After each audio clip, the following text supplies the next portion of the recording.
chat box so that the session becomes more interactive. So before starting the topic fake invoice, the first query arises in your mind, what do you mean by fake invoice? Fake invoice का मतलब क्या होता है? ये कहीं act में कोई define है? Whether it is defined under GST law और any other act? My answer is big no. इस फेक इनवॉइस का कोई मीनिंग ऐसा कोई डिफाइन नहीं है. जैसे शेल कंपनी, इनकम टैक्स में भी हमारे income tax expert Avinash Raj is there, उसकी भी बात करूं तो शेल कंपनी की कोई ऐसा कोई डेफिनेशन नहीं होती. But before 1 week CBIC has come with 1 flyers and defined the meaning of fake invoice. क्या कहा उन्होंने फेक इनवॉइस की मीनिंग में? He simply said fake invoice means refers to a non-compliant GST. Fake invoice means non-compliant GST invoice. एक simple word में उन्होंने आम भाषा में लेमन में ये समझाने का प्रयास किया कि फेक इनवॉइस हम उसको कहते हैं जो जीएसटी में नॉन कंप्लायंट है. What do you mean by non-compliant?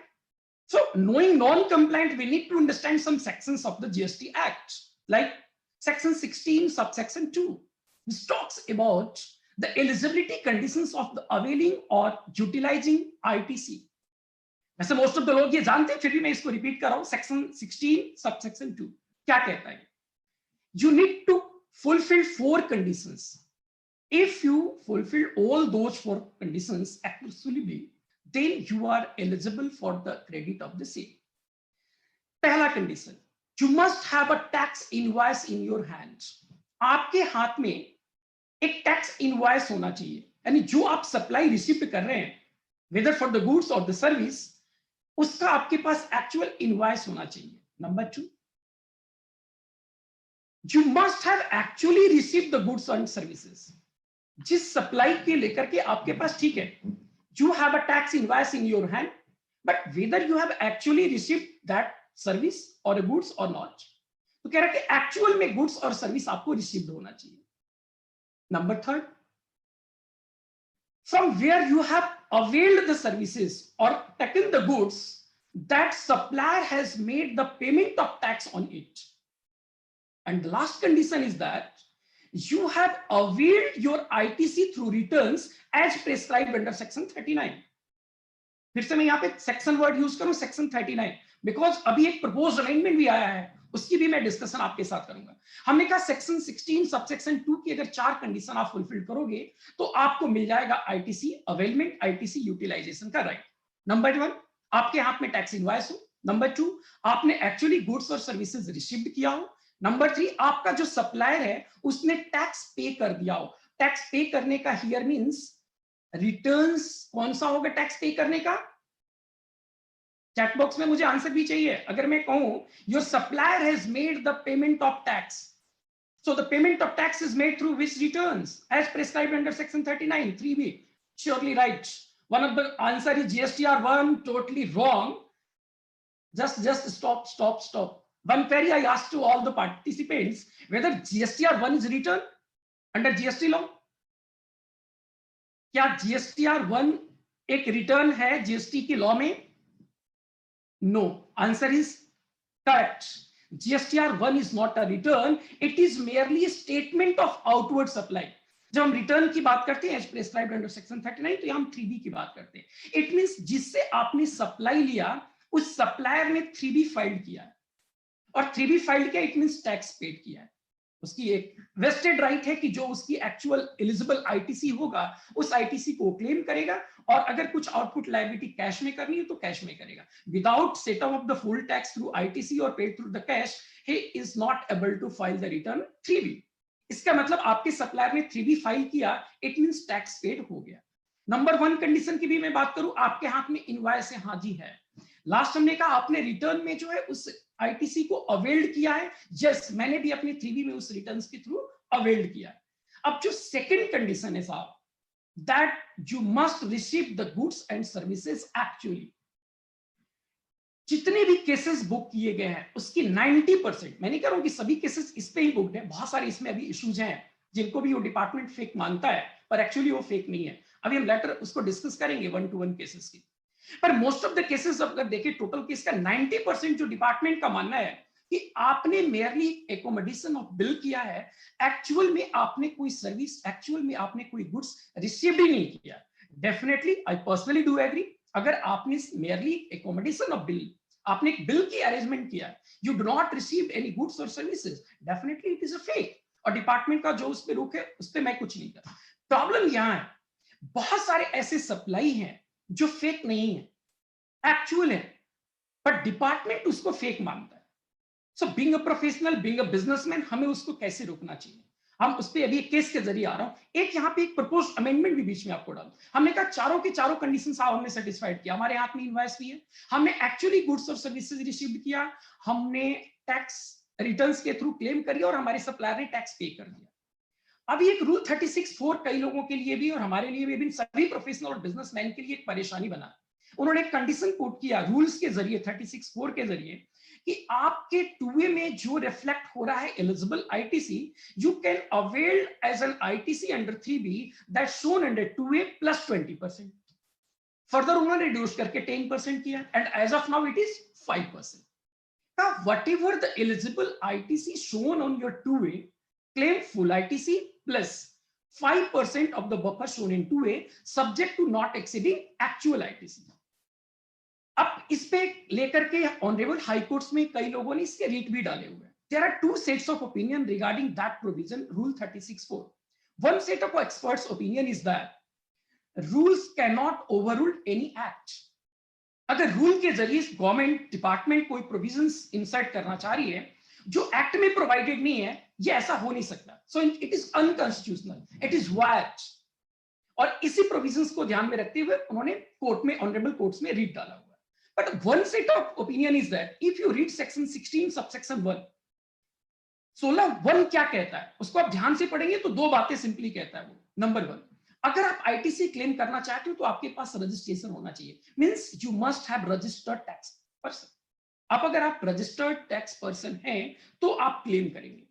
Number 2, आप जो क्लेम कर रहे हो आपके pertaining to business and profession होना चाहिए, एंड उसके साथ में एक वर्ड लिखा, and any other conditions prescribed. साहब जी, वन सेट ऑफ एक्सपर्ट का ओपिनियन ये है कि here the word any other conditions prescribed means वो हम कंडीशंस रूल्स के जरिए ला सकते हैं। इवन डिपार्टमेंट का भी कई जगहों पे हमारी जो वार्तालाप हुई, देखम चुने हम इसको मानते हैं here other conditions means the rules prescribed under the act. यानी 36(4) जो है वो कुछ नहीं है, 16(1) में जो बात लिखी गई है वही है। पर इसको लेकर के काफी टसल रहा। अब कहा कि प्रपोज्ड अमेंडमेंट में हम इससे निजात पाते हैं। उन्होंने डबल ए क्लॉज इंसर्ट कर दिया सेक्शन 16 सबसेक्शन 2 में, और क्या कहा, अगर एक लाइन में अगर मैं बात कहूं तो जो 36(4) रूल है ना उसको वैलिडेट कर दिया। मींस 4 कंडीशन के अलावा एक और कंडीशन, अभी हमने कहा था ना, आप अपने रिटर्न्स में क्लेम कर लो, सप्लायर टैक्स पे कर दिया अंडर सेक्शन 39, यानी 3B की बात हो रही है, 3 तो अभी फाइल ही नहीं हो रहा है। यहां पर कहीं नहीं लिखा है कि आपके सप्लायर ने GSTR 1 फाइल करेगा और आपके कोरस्पॉन्डिंग 2A में शो होगा, और अगर वो एलिजिबल होगा तभी आप उसको क्लेम करोगे। ऐसा कहीं एक्ट में नहीं लिखा, this is written in rule. अब उन्होंने कहा yes, it is one of the more condition inserted under clause AA of the section 16(2)(A) that if you want to claim the ITC, your supplier must file GSTR 1, means statement of outward supply must be filed by your supplier and communicated to the buyer। Means 36(4) की जो condition थी कि जब आप उसमें show नहीं होगा, जो कि अब 2B और 2A में लेकर के, मैं उस पर नहीं जाना चाह रहा हूं 2A 2B की उस झगड़े में, अभी तक कई लोग नहीं समझ पा रहे, हम भी नहीं समझते ये 2A 2B क्या है, पर I am talking about here todays on the fake invoices, so we need to be more focused on only fake invoices. So अब हम कहे 36(4) की हमारे साथ जो समस्या था उसकी लीगल सैंक्टिटी मिल गई, गवर्नमेंट ने उसे कहा कि हम जो कर रहे हैं, अब वो देखिए एक्ट में भी हमने उस बात को लिख दिया। इट मींस चारों की चारों कंडीशंस हमने सेटिस्फाइड कर लिया, और एक जो एडिशनली कंडीशन हमने कहा जो प्रपोज्ड है, जैसे ही वो आपके इनेक्टेड हो जाएगा वो भी कंडीशंस आपके लगेंगे, जो कि ऑलरेडी रूल के जरिए लग रहे हैं। साहब जी, हमने सभी के सभी कंडीशंस फुलफिल कर लिया। अब सुनो, एक केस लेते हैं आपके सामने साहब, और उस केस में इसको इंसर्ट करते हैं और फिर देखते हैं कि इसमें कौन सा फेक है, डिपार्टमेंट इसे क्यों फेक मानता है, और क्या हमें करना चाहिए, और क्या ये फेक है कि नहीं। अभी recently with in a month 48 premises पे डिपार्टमेंट ने सर्च किया। अगेन मैं कह रहा हूं, जो भी मैं नाम लूंगा केस का वो ABCD फॉर्म में होगा, राम मोहन सोहन होगा, एक्चुअल नाम नहीं होंगे, but whatever the facts shared by me is totally pertaining to the actual case. Cement के जितने सप्लायर्स इस धंधे कह सकते हो, इस बिजनेस में कह सकते हो इन्वॉल्व है, उनकी एक रैकेट थी और उन सभी रैकेटों को डिपार्टमेंट ने रिकॉग्नाइज करके एट ए टाइम उन्होंने उनके यहां सर्च किया। अब हमने कहा कि डिपार्टमेंट के लिए जब सर्च किया तो वो किस पर्पज से किया, कि उनके पास एक इनपुट था कि mister A, mister B, mister C, mister D, mister E, mister F, जितने भी वो 48 लोग थे, they are somehow involve in producing fake invoice. Fake invoice department ने क्या कहा, कौन सा है, जो जीएसटी नॉन कंप्लायंट है। जीएसटी नॉन कंप्लायंट का भी मतलब डिपार्टमेंट ने क्या समझा, साहब या तो वो इनवॉइस बिना जनरेट किए गुड्स की सप्लाई है, या इनवॉइस तो जनरेट है पर एक्चुअल में गुड्स की सप्लाई है। सिंपल भाषा में उन्होंने दो बात कह दी, कहा कि इन दोनों में से कोई भी एक नहीं है, हम इसे फेक मानते।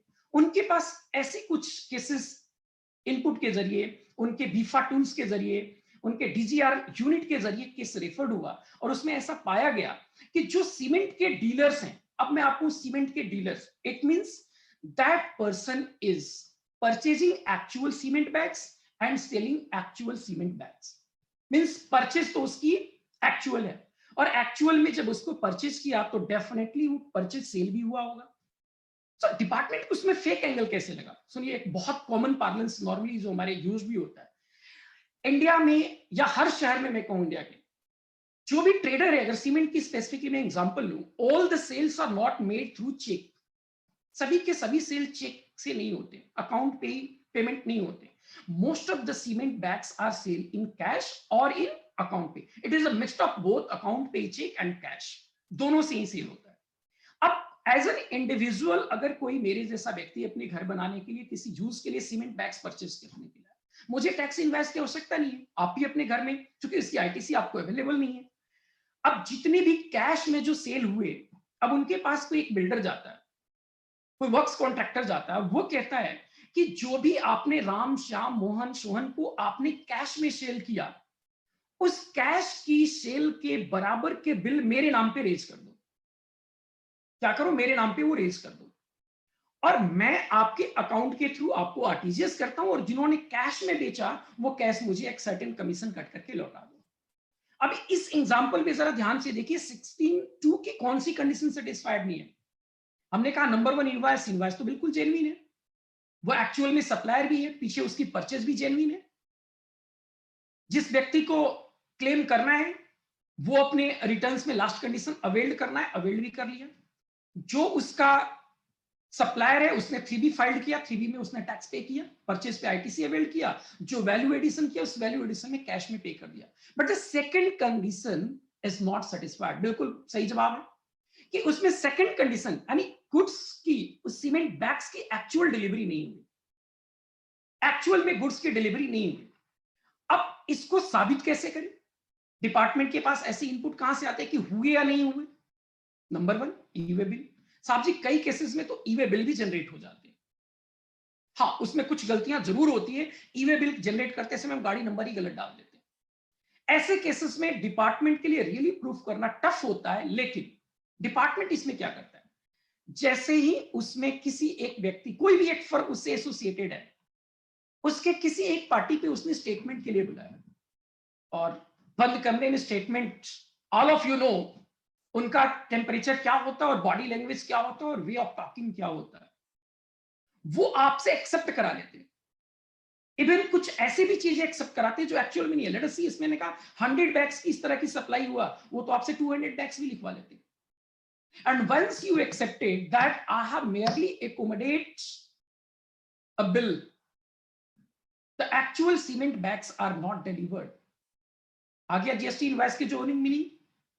द 16(2) सबसेक्शन 2 का जो बी कंडीशन है कि गुड्स और services must be actually received, आप उस कंडीशन से बाहर हो गए, आपने उस कंडीशन को सेटिस्फाइड नहीं किया। It means whatever you have claim as an ITC under your 3B is fake, और डिपार्टमेंट इसको फेक कर देता है। पर्सनली अगर मैं भी मानूं 16 सबसेक्शन 2 की आपके बी क्लॉज को आप नहीं फुलफिल करते हो, इट इज अ फेक। अब सुनो इसमें प्रॉब्लम किन लोगों की हुई, और उसमें हमें क्या करना चाहिए, जो नहीं किया उस पर मैं कुछ नहीं कह रहा हूं, जो गलत है डियर फ्रेंड्स, डियर कलीग्स, वो गलत है, no one can defend him. अब प्रॉब्लम क्या हो, सेम एंटिटी जिसने इस फेक इनवॉइस के काम में इन्वॉल्व थे, जो कैश में बेचा, वो किसी को एक्चुअल बिल दे करके उनके टूए में रिफ्लेक्ट कर दिया। उसी पर्सन से, उसी डीलर से कोई actual ABCD limited private company ने भी परचेज किया। अब इस बात को ध्यान से देखिए, डिपार्टमेंट यहां जो परेशान करता है वो आपको फाइट करना है। उसके पास उस व्यक्ति के स्टेटमेंट से, जिसने एक्सेप्ट कर लिया, या तो डीलर या जिसने सप्लाई लिया, ड्यू टू एक वर्ड आया third degree, but what ever third degree, I don't say like that, पर हाँ, some harassment is there and he accepted that yes, I have merely taken a invoice, the goods or the cement bags has not actually received by me.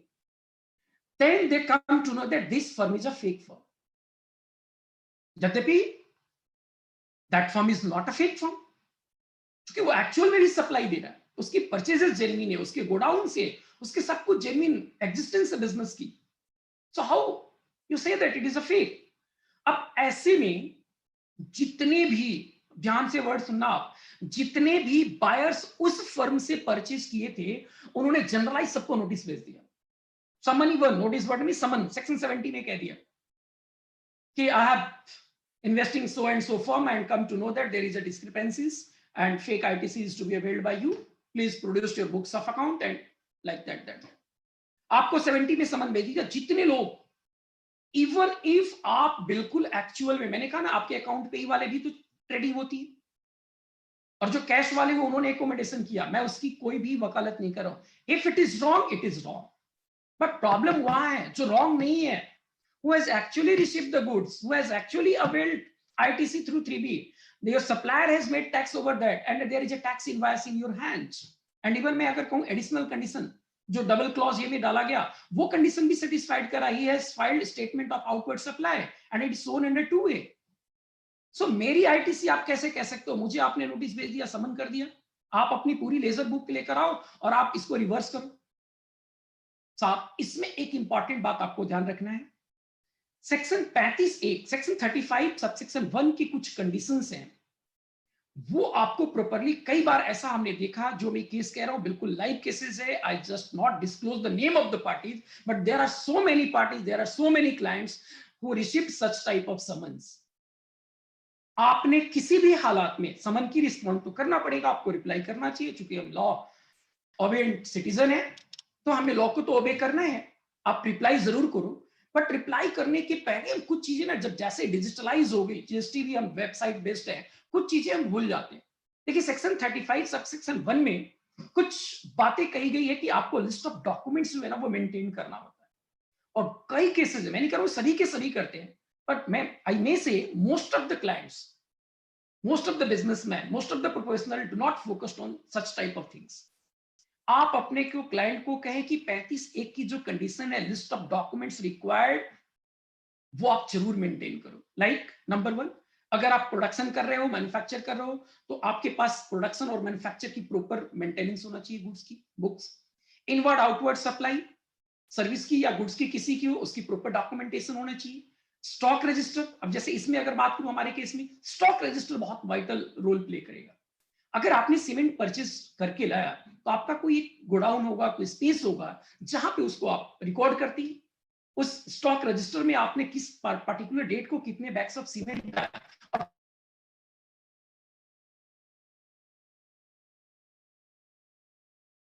those things.